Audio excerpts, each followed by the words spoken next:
बिस्मिल्लाहिर्रहमानिर्रहीम। अस्सलामु अलैकुम वरहमतुल्लाहि वबरकातुह।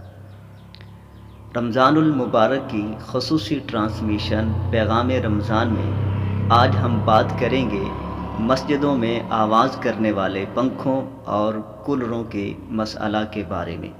आजकल कितने लोग हैं जो मस्जिदों में आते हैं तो उन्हें नमाज से ज़्यादा अपने आराम, चैन व सुकून, गर्मी और ठंडक की फ़िक्र रहती है।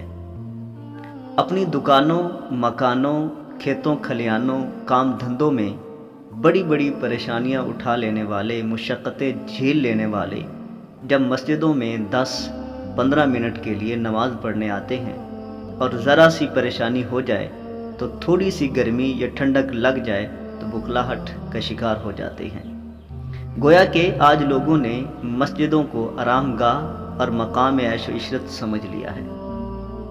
जहाँ तक शरीयत इस्लामिया ने इजाज़त दी है वहाँ तक आराम उठाने से रोका तो नहीं जा सकता, लेकिन बाज़ जगह ये देखकर सख्त तकलीफ़ होती है कि मस्जिदों को आवाज़ करने वाले बिजली के पंखों, शोर मचाने वाले कूलरों से सजा देते हैं, और जब वो सारे पंखे और कूलर चलते हैं तो मस्जिद में एक शोर व हंगामा होता है जो सिर्फ़ खुशू खुजू के मनाफी नहीं बल्कि बसा औक़ात इमाम की क़िरात और तकबीरात तक साफ सुनाई नहीं देती, या इमाम को उन पंखों और कूलरों की वजह से चीख कर क़िरात व तकबीर की आवाज़ निकालना पड़ती है।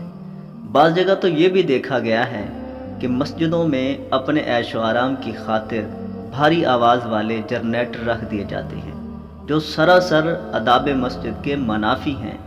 जहाँ तक बरकी पंखों और कूलरों का सवाल है तो इब्तदान अकाबिर उलमा ने इनको मस्जिद में लगाने को मुतलकन ममनू मकरूह फरमाया था, जैसा कि फतावा रिज़विया जिल्द नंबर 6 सफ़ा नंबर 384 पर आला हज़रत इमाम अहले सुन्नत मौलाना शाह अहमद रज़ा ख़ान बरेलवी रहमतुल्लाह अलैह ने इसकी तसरीह अब बाद में जदीद तहक़ीक़ात और इब्तिलाए आम की बिना पर अगरचे इनकी इजाज़त दे दी गई है, लेकिन आवाज़ करने वाले, शोर मचाकर मस्जिदों में एक हंगामा खड़ा कर देने वाले कूलरों और पंखों को लगाना आदाब मस्जिद और खुशू खुजू के मनाफी है।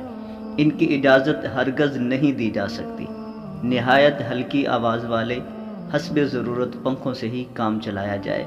कूलरों से मस्जिदों को बचा लेना ही अच्छा है, क्योंकि इसमें अमूमन आवाज़ ज़्यादा होती है, ना कि दर्जनों पंखे और कूलर लगाकर मस्जिदों में शोर मचाया जाए। अल्लाह तबारक व तआला अमल की तौफ़ीक़ अता फ़रमाए। अस्सलामु अलैकुम व रहमतुल्लाहि व बरकातुहू।